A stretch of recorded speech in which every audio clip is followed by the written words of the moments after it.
So I've done a lot of research on air compressors, and I narrowed it down to two, and one being the ARB, which you can see is what I'm going with. The other one that was a runner-up for me was the Air, which is portable. It's a good air compressor from all the reviews I read, but when it came down to the final decision, what it meant for me was being able to put this one under the hood. The more stuff I put underneath this cover, the more crowded it's going to get. So every little piece that I don't have to put under there is going to make a difference. So that's the only reason I chose ARB over Air. But I'm going to try to get this install done on my own, and we'll see how it goes. So the first part of the install is going to be getting this bracket in. This is a GTFO Expedition bracket. It'll work with a single or double ARB compressor, and I got it from Rogue Off-Road. And I'm going to put that on the passenger side of the Tacoma down in here. I recommend loosely putting the bracket in the truck. Don't tighten down the bolts. Use it as a template to figure out where you want to put your compressor, what configuration you want to use. And once you've determined that, it's best to take the bracket back out of the truck, add the compressor to the bracket, and then install the bracket back where you want it. It's much easier to reach the bolts that are underneath the bracket from the compressor. Okay, so now I gotta kind of figure out how I want to install this thing. I'm gonna have to rotate this because it's too high, which is basically what you need to do is loosen these two hex nuts. Not too hard.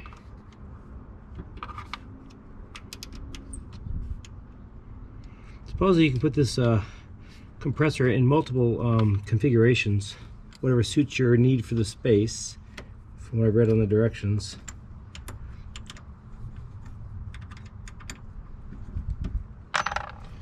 And this just rotates. I gotta kind of figure out where I'm gonna put it. Also, I need to loosen up this nut in order to rotate that as well. So we'll get all this stuff loosened now.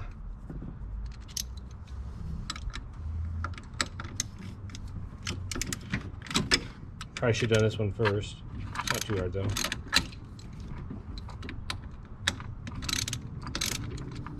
So now, not only does this rotate, both of these rotate, so that'll help me figure out where I'm going to put this. And I'm pretty sure that's how the install is going to go for me, unless I want to pop it up on the other side. Depends on where I want the wires to end up. The other option would be to bring it back here. Then this end would end up being over here. But the wires are also in a better location for wiring, so I probably will actually go this direction. Okay, so this thing's totally screwed down now. We've got this thing adjusted where I want it, and the next part is to put together the connection. And we are going to wrap these in Teflon, just a little bit, tape. It's always a fun part. This stuff's like fun to deal with.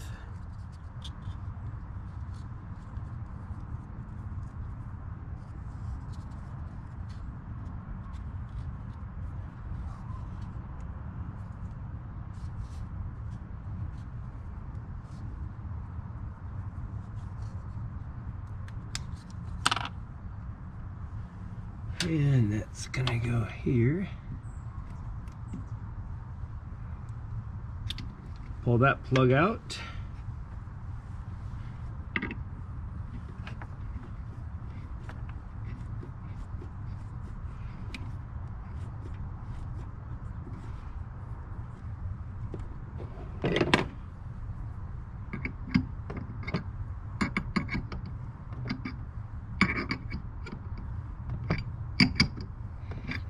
Now, I've never done this before, so I definitely don't want to over tighten this thing, so I'm just kind of feeling how it goes here. I get back up to the top's getting tight.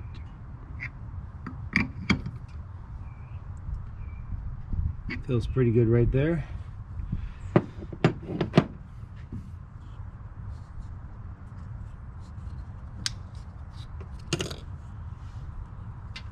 This is where the wires are going to connect onto this piece.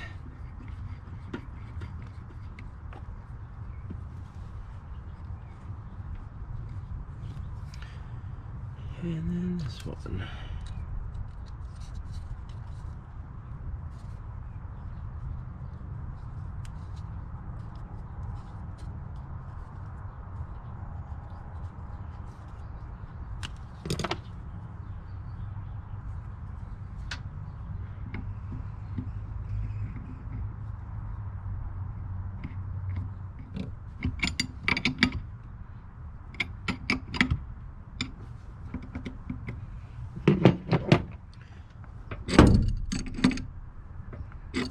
Should be good. A little bit further. You also have the air filter that comes with it, and I look in, the filter's already inside it. And that, I made sure when I put this in here that I had just enough room on this side, so you gotta pull the red plug out of this side as well. That's nice and just, that's fine. Anyway, there's plenty of room still to get this off when I need to. So there we have it. Everything's on here now, so we're just down to the wiring, and we'll see how that goes. So you got the wire harness, you get the relay, you've got the switch, and the switch plate.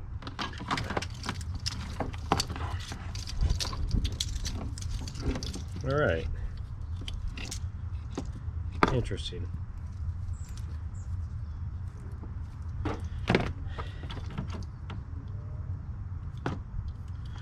I believe this should be the relay connection right here. And it only goes in one way because of this connector right here.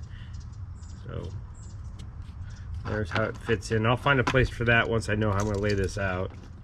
You got the fuse, pretty heavy duty feeling. Yep.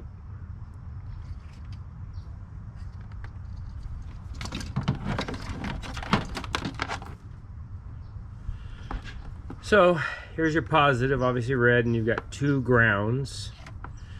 So this will be on the battery side. I'll run that down the firewall.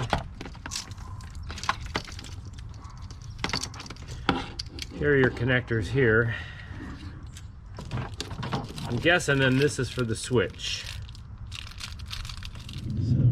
There's 3 switches. I'm not running anything but the compressor, so I just need the isolation switch. I don't need switch 1 and switch 2, so I guess I'm going to tuck those somewhere when I'm done. The fun part is figuring out which wires go to which on the switch.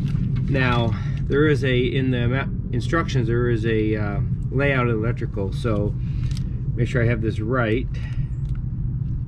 That's the switch hooked up now, and these are going to get tucked in somewhere, so that's at least done, hopefully correctly. These 2 switches here, or plugs, will go right here onto the compressor. Then the power is the heavier duty red and black here, will go here. These 2 are extra because I'm not running anything else. All this will, these 2 will get just wrapped up. And then you've got the fuse. I just got to find a place that I'm going to put, make sure this is up somewhere safe, the fuse. And then you've got the power over here. I'll just figure out where I'm going to wrap all this up, so get it all kind of put into position here, and then I'll start plugging stuff in. I pushed the switch wires through the firewall here at this location. So I have 1 spot available for the switch, and it's actually too small. So a little research, I guess I got to Dremel out some of this, and so I'll get that done. And then I will reconnect the wires. And I also have to figure out these 2 wires here. This orange and yellow wire, and then the blue and white. They have to go to a fuse panel that's up here. So I'll get all that going here next. Got the switch in, and I've got the 2 wires hanging down, so I got to tie all this up still. Okay, what I need to do now is get these wires connected. You've got a red and yellow, and you've got a blue and white. The blue and white is going to go to the top left 5 amp, and then if you count down, the red and yellow is going to go down on the right side of the fuse box to the 10 amp, which is for ignition. So the blue will allow the switch to have light, and the yellow and red will let the compressor know when the engine's on. So I'm just going to connect these real quick.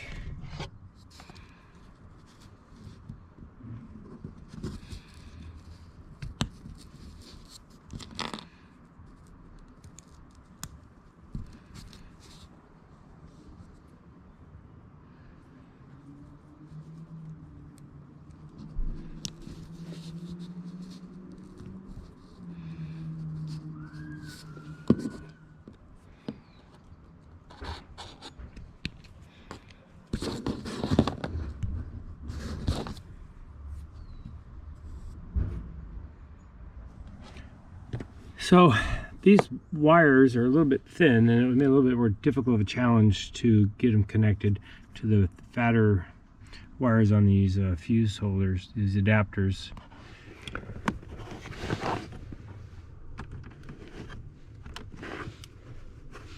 That fit nicely, and that fits nicely. So before I tape anything up, I'm going to give this a once over, make sure we got a working system here.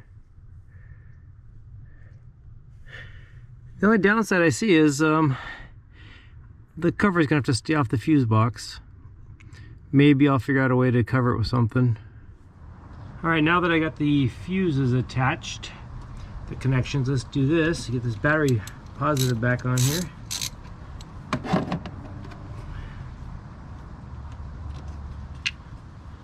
I got wrapped up here, and I know this is a mess over here, but that's my next project, is to find a way to make this look a lot better, clean it up. I don't like the way the wires going to the lights and to this, and everything's just sit here and look all clustered.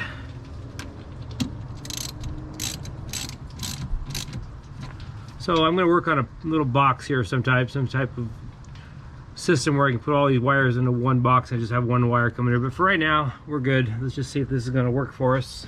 So now we should be able to fire this bad boy up. I'm not sure. I thought I heard something out there. That more keeps coming, and it's never. We have light. I mentioned the GAO lev harness we talked about earlier in the show is the associate former. So that light's working.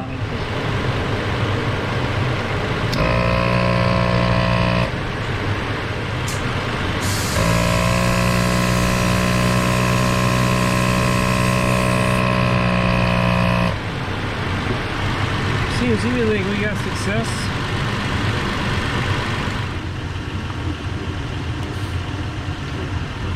Showed 32 psi.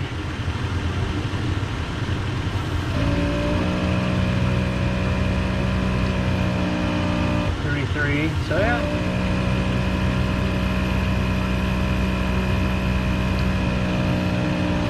34.5 back to 35 where I had it. All right.